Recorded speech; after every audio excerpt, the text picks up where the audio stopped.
My name is Victor Moradion. I'm a student of Sentinel College, taking the course Decoding Blackness in Canada.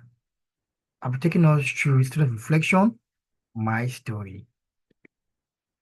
We'll be reflecting together on anti-Black racism, a personal and systemic perspective. Together, we'll be exploring life experiences and the systemic barriers in Canada's legacy of racial injustice.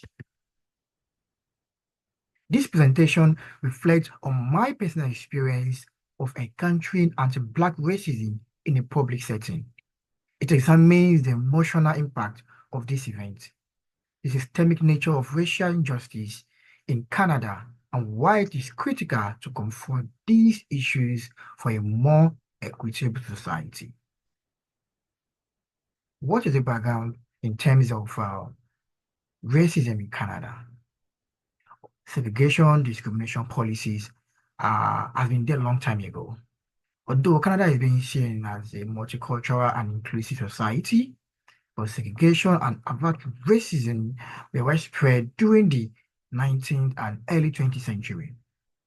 Discriminatory policies extended to employment, housing, and voting rights. Racialized communities were often relegated to low-paying jobs and excluded from professions or unions.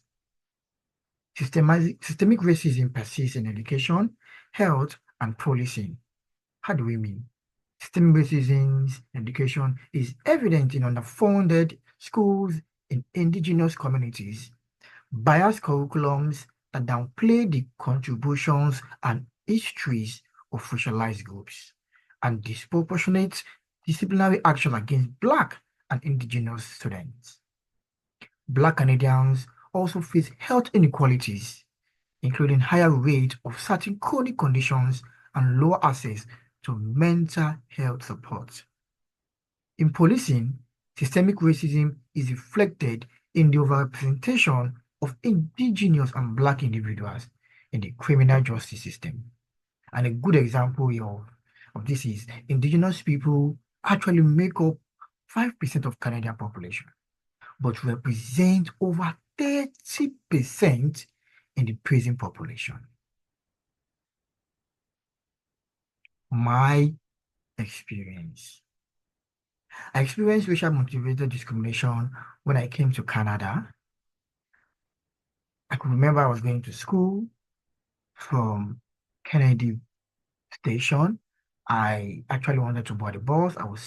I sat close to a lady, and she yelled at me and said, "Why do you have to sit close to me?" I told her this is the only seat available. She said, "Leave where I am right now. Don't sit close to me." Immediately, I felt embarrassed. I saw people looking at me, staring at me. I felt ashamed. I couldn't take it, and I stood up away from her. When the bus came, I was about to board the bus. She actually pushed me away from the entrance of the bus. What implication does this racial discrimination have on me? My emotional well-being was affected negatively. Such experiences affected my physical and mental health. It resulted in difficulty in focusing, attending classes, retaining lectures, and recalling as a student. I start to generate anxiety about deadlines, exam, group works, assignment, public speaking. Sometimes I was angry and helpless. In certain people, prolonged episode of these prejudice and discrimination can produce symptoms similar to the experiences of post-traumatic stress disorder. There are two major impacts of racial trauma: psychological effect and social implication. An example of psychological effect is anxiety, depression, lasting emotional scar. For social implication, these can erode trust in institution and create barriers to participation. What is the solution and advocacy in terms of racial discrimination? First, implement anti-racism education in schools, health, and workplaces.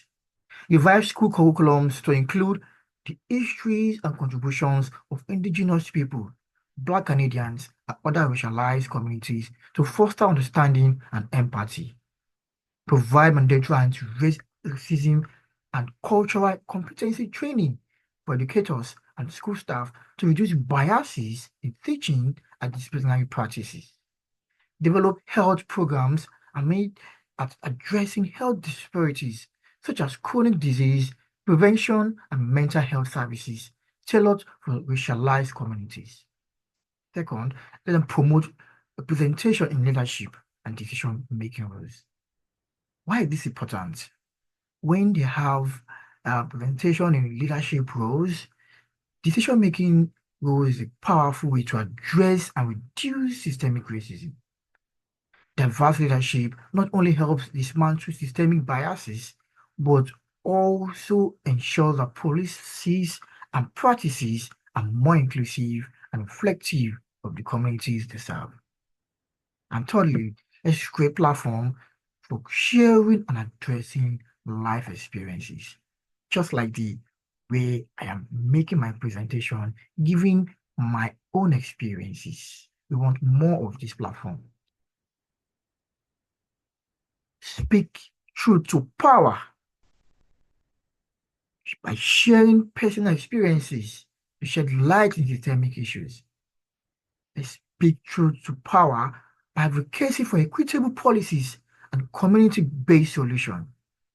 And let us speak truth to power by inspiring others to motivate us to make movement for racial justice and equity.